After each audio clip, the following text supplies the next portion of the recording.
திரௌபதி என்ன செய்கிறாள்? தனது இரு கைகளால் அந்த புடவையை தன் மார்போடு இழுத்து பிடித்து கொண்டு அவள் விவாதம் பண்ணுகிறாள்.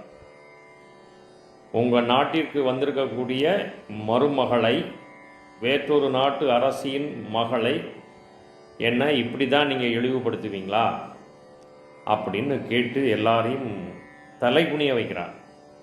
யாருமே பதில் சொல்கிறதில்ல, அமைதியாக இருப்பாங்க. மிகப்பெரியவங்க கூட அதர்மம் பண்ணிகிட்டு இருப்பாங்க. இவ கேட்குறது தர்மம், ஆனால் எல்லாரும் வாய் மூடி இருப்பாங்க. கிருஷ்ணர் வந்து அப்போ காப்பாற்றிருக்கலாம். ஏன் காப்பாற்றலைன்னா, ஆர்கியூமெண்ட் பண்ணி விவாதம் பண்ணி நாம் நம்மை காப்பாற்றி கொள்ள முடியும் என்று அவள் நம்புகிறாள். அதனால் கிருஷ்ணர் வரல. அதுக்கு அடுத்தபடியாக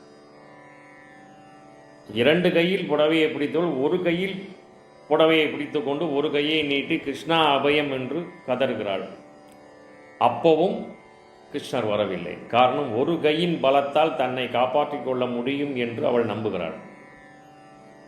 கடைசியில் இரண்டு கையையும் விட்டுவிட்டு கிருஷ்ணா அபயம் என்று அவள் கதறும் பொழுது புடவையானது வளர ஆரம்பிக்கிறது. அப்போ இதிலிருந்து என்ன தெரிகிறது என்றால், என் திறமையால், என் அறிவால், என் பலத்தால் என்னால் ஒன்றும் செய்ய முடியாது. அபயம், இறைவா நீ காப்பாற்று, கிருஷ்ணா என்னையை காப்பாற்றுன்னு சொல்லி அவள் டோட்டல் சரண்டர், 100% சரண்டர்.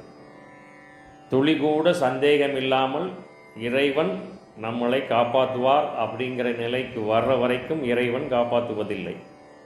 அப்போது இறைவன் எதிர்பார்ப்பது என்னவென்றால் 100% டோட்டல் சரண்டர், சரணாகதி பண்ணணும். இந்த சரணாகதிக்கு இதை தவிர இன்னொரு நல்ல ஒரு உதாரணம் சொல்ல முடியாது. அப்படிப்பட்ட ஒரு உதாரணம் இது.